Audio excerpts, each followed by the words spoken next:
सभी भक्तजनों को जय माता दी, राधे राधे।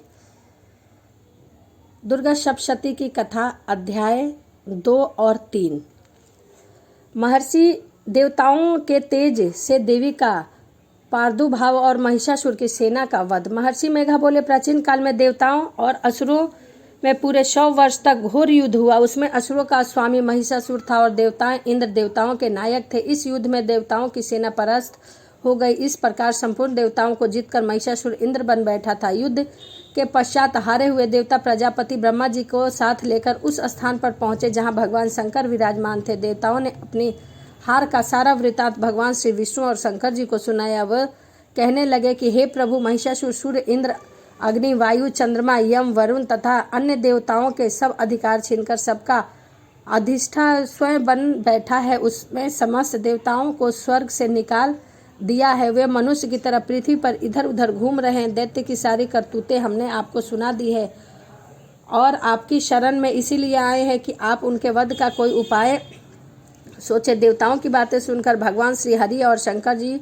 को दैत्य पर बहुत ही क्रोध आया। उनकी भवें तन गई और आंखें लाल हो गई। तभी क्रोध से भरे हुए श्री विष्णु के मुख से बड़ा भारी तेज निकला और उसी प्रकार का तेज भगवान शंकर और ब्रह्मा, इंद्र आदि दूसरे देवताओं के मुख से भी प्रकट हुआ। फिर वह सारा तेज मिलकर एक पुंज बनता हुआ दिखाया गया, जैसा कि ज्वालामय पर्वत है। देवताओं ने देखा कि उस पर्वत सी ज्वाला चारों ओर फैली हुई है। देवताओं के शरीर से प्रकट हुई उन तेजों की किसी तेज से तुलना नहीं की जा सकती। एक स्थान पर इकट्ठा होने पर वह तेज पुंज एक देवी के रूप में परिवर्तित हो गया और अपने प्रकाश से तीनों लोकों में व्यापत जान पड़ा। जो भगवान शंकर का तेज था उससे देवी का मुख प्रकट हुआ। यमराज के तेज से उसके सिर के बाल बने। भगवान विष्णु के तेज से उसकी भुजाएं बनी। चंद्रमा के तेज से दोनों स्तन बने। इंद्र के तेज से कटी कमर भाग, वरुण के तेज से जंघा और पिंडली तथा पृथ्वी के तेज से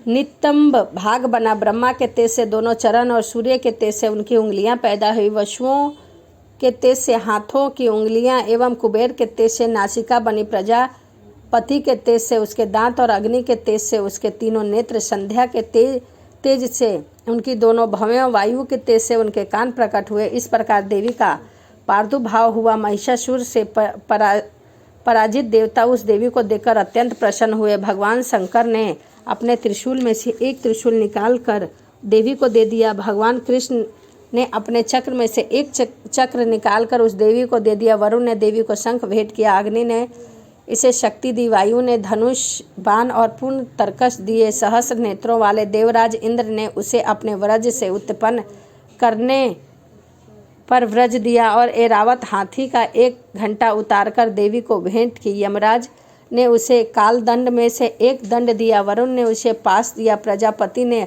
स्फटिक की माला दी। ब्रह्मा जी ने कमंडल दिया। सूर्य ने देवी के समस्त रूपों में अपने किरणों का तेज भर दिया। काल ने उसे चमकती हुई ढाल और तलवार दी। क्षीर सागर से उज्ज्वल हार और दिव्य वस्त्र उसे भेंट किए गए। इनके साथ ही उसमें दिव्य चूड़ामणि दी। 2 कुंडल, कंगन, उज्ज्वल अर्धचंद्र, बाहें बाजूबंद, चरणों के लिए नुपुर, गले के लिए सुंदर हंसली और अंगुलियों के लिए रत्नों से बनी हुई अंगूठियां दी। विश्वकर्मा ने उनको फरसा दिया। उसके साथ ही कई प्रकार के अस्त्र और अभेद कवच दिए। इसके अतिरिक्त उसे मस्तक और वक्ष पर धारण करने के लिए कभी न कुम्हलाने वाले सुंदर कमलों की मालाएं भेंट की। समुद्र में सुंदर कमल का फूल भेंट किया। हिमालय ने सवारी के लिए सिंह और तरह तरह के रतन देवी को भेंट किए। यक्ष राज कुबेर ने मधु से भरा हुआ पात्र और शेष नाग ने उन्हें बहुमूल्य मणियों से विभूषित नागहार भेंट किया। इसी तरह दूसरे देवताओं ने भी उन्हें आभूषण और अस्त्र शस्त्र देकर उनका सम्मान किया। इसके पश्चात देवी ने उच्च स्वर में गर्जना की। उसके इस भयंकर नाद से आकाश गूंज उठा। देवी का यह उच्च स्वर से किया हुआ सिंहनाद समान आशा का आकाश उनके सामने छोटा प्रतीक होने लगा। उससे बड़े जोर से प्रतिध्वनि हुई, जिससे समस्त विश्व में कोलाहल मच गई और समुद्र कांप उठे। पृथ्वी डोलने लगी।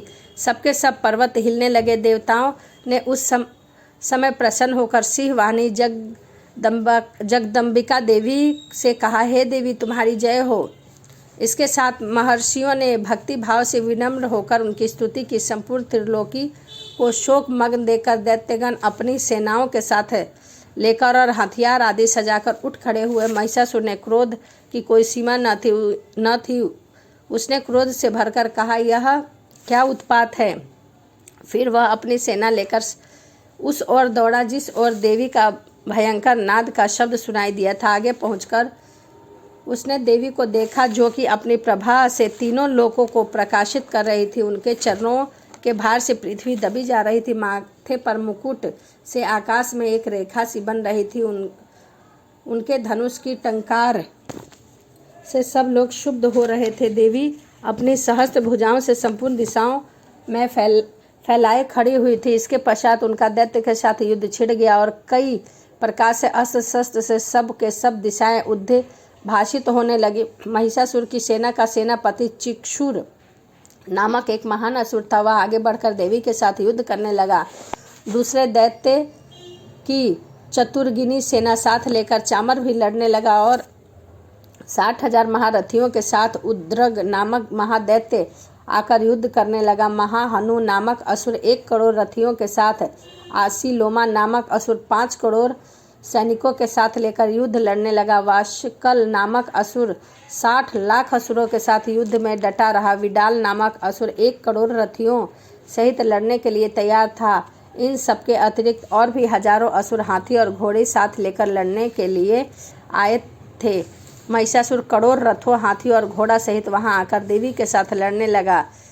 सभी असुर तोमर, शक्ति, मूसल, खड़ग, फरसा के साथ रणभूमि में उतरे। देवी के साथ युद्ध करने के लिए कोई शक्तियां फेंकने लगा, कोई अन्य शास्त्रियों। इसके पश्चात सबने दैत्य अपनी अपनी तलवारें हाथों में लेकर देवी की ओर दौड़े और उन्हें मार डालने का उद्योग करने लगे। मगर देवी ने क्रोध में भरकर खेल ही खेल में उनके सब अस्त्र शस्त्रों को काट दिया। इसके पश्चात ऋषियों और देवताओं ने देवी की स्तुति आरंभ कर दी। देवी प्रसन्न होकर असुरों के शरीर का अस्त्र शस्त्र की वर्षा कर दी। देवी का वाहन सिंह भी क्रोध से भरकर दैत्य सेना में इस प्रकार विचरने लगा, जैसे ही वन में दनावल फैल रहा हो। युद्ध करती हुई देवी के क्रोध से भर जितने सांस छोड़े वे तुरंत ही सैकड़ों हजारों गणों के रूप में परिवर्तित हो गए। वे फरसे, खड़क और पट्टिटसन इत्यादि शस्त्रों के साथ दैत्यों से युद्ध करने लगी। देवी की शक्ति से बढ़े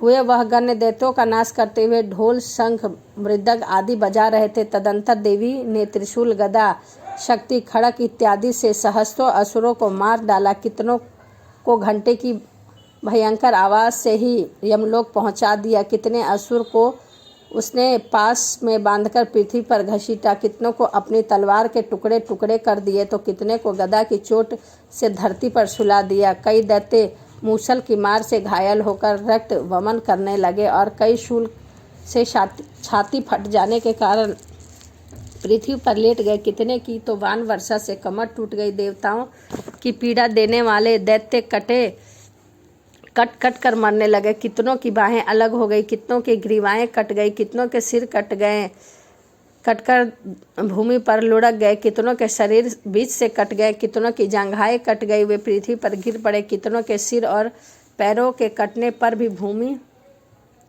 पर से वह खड़े होकर अस्त्र हाथ में लेकर देवी से लड़ने लगे। कई दैत्य भूमि में बाजों की ध्वनि से नाच रहे थे। कई असुर जिनके सिर कट चुके थे बिना सिर और धड़ के ही अस्त्र शस्त्र लिए लड़ रहे थे। दैत्य रह रहकर ठहरो ठहरो कहते हुए देवी को युद्ध में ललकार रहे थे। जहाँ पर यह घोर संग्राम हुआ था वहाँ की भूमि रथ, हाथी, घोड़े, असुर और लाशों से लटपट हो गई थी। असुर सेना के बीच में रक्तपात होने के कारण रुधिर की नदियाँ सी बह रही थी। इस तरह देवी ने असुर की विशाल सेना को क्षण भर में इस तरह से नष्ट कर डाला जैसे तृण कष्ट के बड़े समूह को अग्नि नष्ट कर डालती है। देवी का सिंह भी गर्दन के बालों को हिलाता हुआ और बड़ा नाद शब्द करता हुआ असुरों के शरीरों में मानो उनके प्राणों को ढूंढ रहा था। वहाँ देवी के गणों ने भी जब दैत्यों के साथ युद्ध किया तो देवताओं ने प्रसन्न होकर आकाश से उन पर पुष्प की वर्षा की।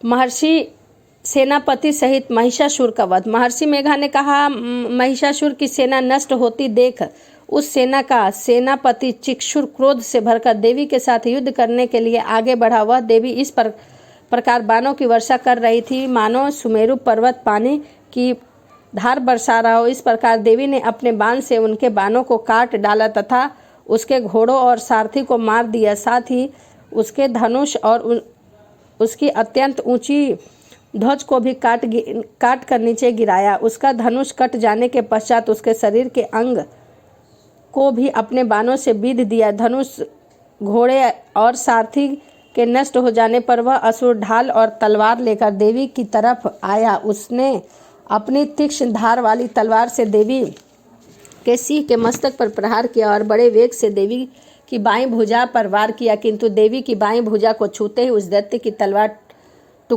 टूटकर 2 टुकड़ों में गिर गई। इससे दैत्य को बहुत क्रोध आया और भरकर शूल हाथ में लिए और भद्रकाली देवी की ओर फेंका। देवी की ओर आता हुआ शूल देखकर आकाश से गिरते हुए सूर्य के समान प्रज्वलित हो उठा। उस शूल को अपनी ओर आते देखकर देवी ने भी शूल छोड़ा और महाअसुर के शूल के 100 टुकड़े कर दिए। साथ ही महाअसुर के प्राण भी हर लिए। चिक्षुर के मरने पर देवताओं को दुख देने वाला चामर नामक दैत्य हाथी पर सवार होकर देवी से लड़ने के लिए आया और उसने के आने के साथ ही शक्तियों का प्रहार किया, किंतु देवी ने अपने हुंकार से ही उसे तोड़कर पृथ्वी में डाल दिया। शक्ति को टूटा हुआ देखकर दैत्य को बहुत क्रोध आया और लाल होकर शूल पर चिल्लाया, किंतु देवी ने उसको भी काट दिया। इतने में देवी का सिर उछलकर हाथी के मस्तक पर सवार हो गया और दैत्य के साथ बहुत ही तीव्र युद्ध करने लगा। फिर दोनों लड़ने लगे। फिर सिंह बड़े जोर से आकाश की ओर उछला और जब पृथ्वी की ओर आया तो अपने पंजों में चामर का सिर धड़ से अलग कर दिया। क्रोध से भरी हुई देवी ने शिला और वृक्ष आदि की चोटियों को, उद्रग को भी मार दिया। कराल को दांतों, मुक्कों और थप्पड़ों से चूर्ण कर डाला। क्रोध हुई देवी ने गदा से प्रहार कर उद्धन दैत्य को भी मार गिराया। भिंडीपाल को, वाष्कल को बाणों के ताम्र तथा अंधक को मौत के घाट उतार दिया। तीनों नेत्रों वाले परमेश्वरी ने त्रिशूल से उग्रास्य, उग्रीवी और महाहनु नामक राक्षसों को मार गिराया।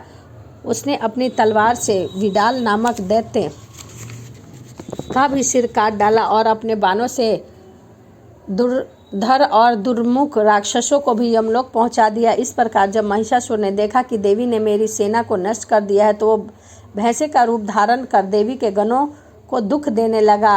उन गणों में कितने को उसने मुख से प्रहार किया, कितने को खुरों से और कितने को पूंछ से, कितनों को सींगों से, बहुत को दौड़ने के वेग से, अनेकों को सिंहनाद से, कितने को चक्कर देकर और कितने को श्वास वायु से झोंके से पृथ्वी पर गिरा दिया। तब दैत्य इस प्रकार गणों की सेना को गिराकर देवी के सिंह को मारने के लिए दौड़ा। इस पर देवी को बड़ा गुस्सा आया। उधर दैत्य भी क्रोध से भरकर धरती को खुरों से खोदने लगा तथा सींगों पर्वतों को उखाड़ उखाड़ कर धरती पर फेंकने लगा और मुख से शब्द करने लगा। महिषासुर के वेग से चक्कर खाकर पृथ्वी पर शुद्ध होकर फटने लगी। उसकी पूंछ से टकार कर समुद्र चारों ओर फैलने लगा। हिलते हुए सिंहों के आघात से मेघ खड़क खड़क हो गए और राक्षस को देख चंडिका को भी बहुत क्रोध आया और वो उसको मारने के लिए क्रोध से भर गई। देवी ने पास फेंक कर दैत्य को बांध दिया और उसने बंध जाने पर दैत्य का रूप त्याग दिया और सिंह का रूप बना लिया। ज्यों ही देवी उसका सिर काटने के लिए तैयार हुई तो उसने पुरुष का रूप बना लिया, जो कि हाथ में तलवार लिए हुए था। देवी ने तुरंत ही अपने बाणों के साथ उस पुरुष को उसकी तलवार ढाल सहित बीध डाला। इसके पश्चात वह हाथी के रूप में दिखाई देने लगा और अपनी सूंड से देवी के सिर को खींचने लगा और फिर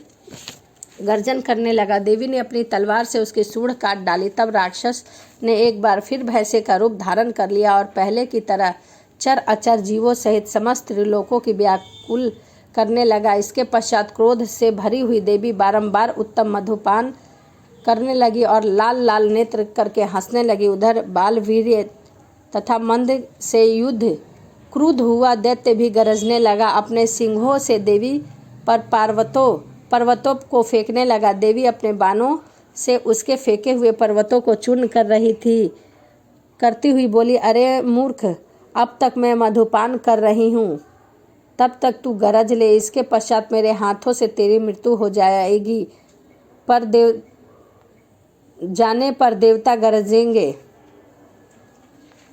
महिषासुर मेघा ने कहा, ज्यों यो कहकर देवी उछलकर उस दैत्य पर जा चढ़ी और उसने अपने पैरों में दबाकर शूल से उसके गले पर आघात कर दिया। देवी के पैर से दबने पर भी दैत्य अपने दूसरे रूप से अपने मुख से बाहर होने लगा। तभी वह आधा ही बाहर निकला था कि देवी ने अपने प्रभाव से उसे रोक दिया। जब वह आधा निकला ही था तो दैत्य युद्ध करने लगा, तो देवी ने अपनी तलवार से उसका सिर काट दिया। इसके पश्चात सारी राक्षस सेना हाहाकार करती हुई वहां से भाग खड़ी हुई। यह सब देवता अत्यंत प्रसन्न हुए और ऋषि महर्षि सहित देवी की स्तुति करने लगे। गंधर्व राज गान करने लगे और अप्सराएं नृत्य करने लगी। तीसरा अध्याय यहीं समाप्त होता है। दुर्गा सप्तशती की कथा दूसरा और तीसरा अध्याय यहीं समाप्त होता है। तो इसी के साथ मिलते हैं अगली वीडियो में। जय माता दी।